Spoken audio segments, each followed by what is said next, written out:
Hari ini saya mau ajak kita ngobrol tentang satu fenomena besar yang sedang mengguncang dunia, yaitu shutdown pemerintah Amerika Serikat di tahun 2025 ini.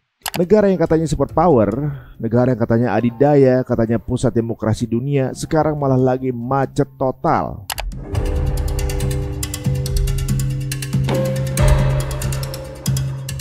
Shutdown artinya pemerintah Amerika kehabisan otorisasi anggaran. Jadi begini, setiap tahun Kongres harus setujuin anggaran negara.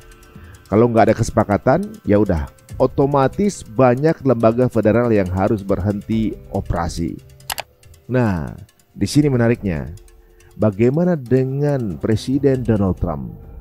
Kalau biasanya shutdown bikin presiden panik, Trump justru pakai momen ini sebagai senjata politik. Trump bilang kalau shutdown berlarut-larut, ya sudah, sekalian aja ada layoffs alias PHK besar-besaran.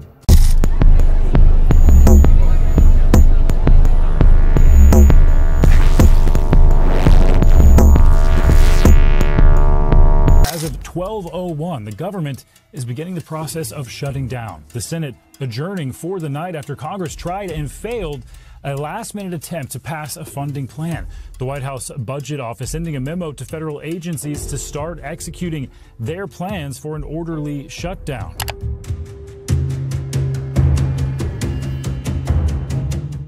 Bayangin aja, sebuah negara yang selama ini kita lihat sebagai polisi dunia, justru sekarang kayak lampu rumah yang tiba-tiba mati karena nggak bayar listrik. Di shutdown, ini bukan kejadian pertama, tapi di tahun 2025 jadi sorotan besar karena ada nama Donald Trump di dalamnya.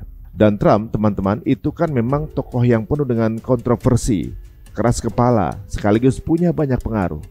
Tapi sebelum kita ngomongin soal 2025, kita harus paham dulu, apa sih arti dari government shutdown itu?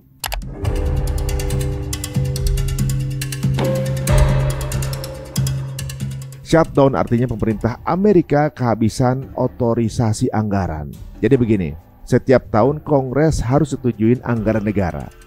Kalau nggak ada kesepakatan, ya udah, otomatis banyak lembaga federal yang harus berhenti operasi. Pegawai-pegawai negeri dipulangkan, disebut furlough, bayarannya stop. Pelayanan publik lumpuh. Hanya layanan penting kayak militer, keamanan, atau kesehatan darurat yang tetap jalan. Itu pun sering tanpa gaji sementara. Jadi bisa kebayangkan negara superpower yang biasanya kelihatan gagah sekarang kayak mesin besar yang lagi mogok di tengah jalan raya. Ini bukan baru sekali terjadi. Tahun 95-96, Presiden Clinton bentrok dengan Kongres.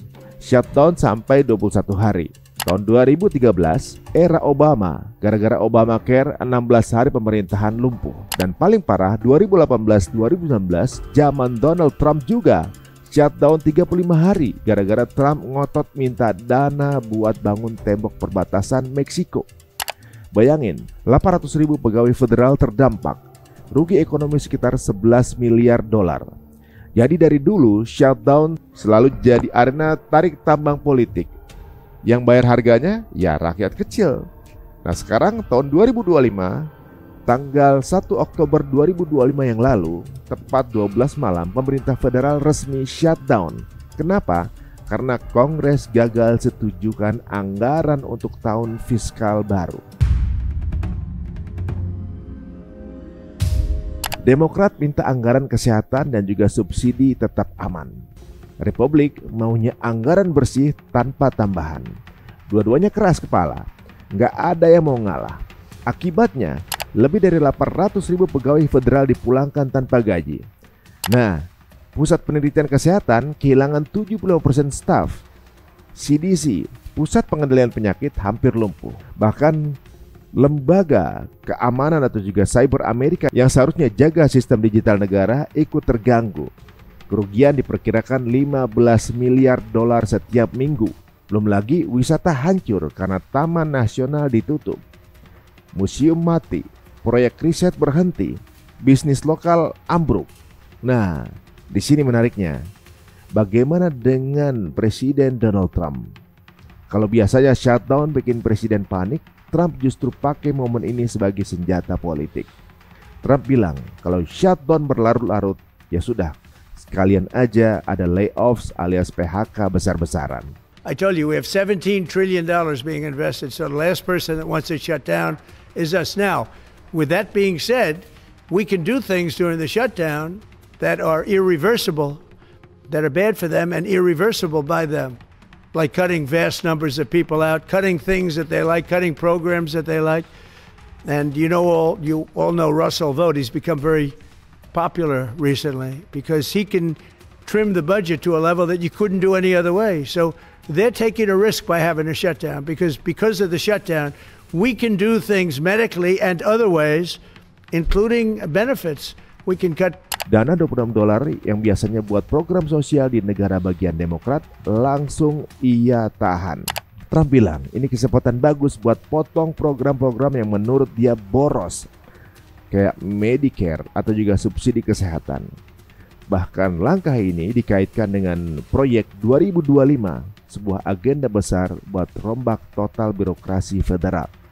Intinya, pemerintahan mau dipangkas, kekuasaan presiden diperkuat, dan banyak lembaga yang dianggap nggak pro-Trump bakal dipreteli. Trump juga main politik retorika. Dia bilang shutdown ini salah Demokrat, mereka yang mau pemerintah berhenti. Padahal ya dua-duanya sama-sama keras kepala. Bahkan ada tuduhan kampanye pro-Trump pakai video manipulasi AI buat menyerang lawan politiknya.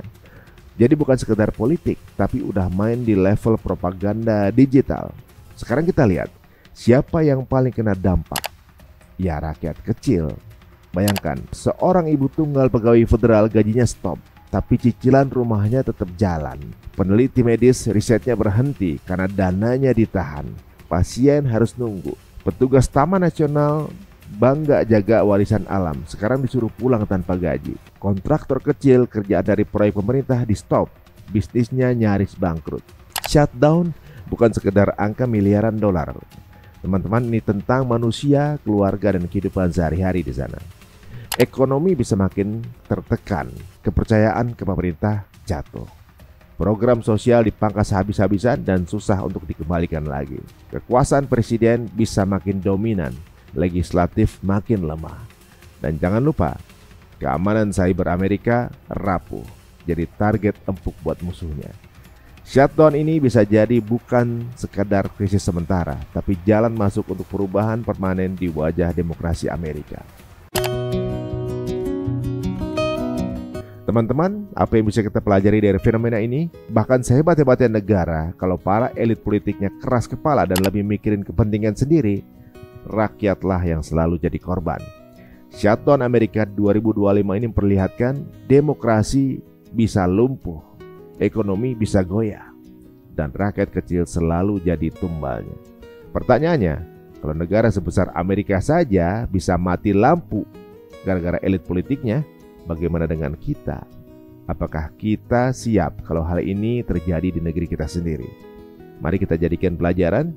Jangan cuma jadi penonton saja, kita harus terus kritis, melek politik, dan jaga demokrasi agar tetap berpihak pada rakyat.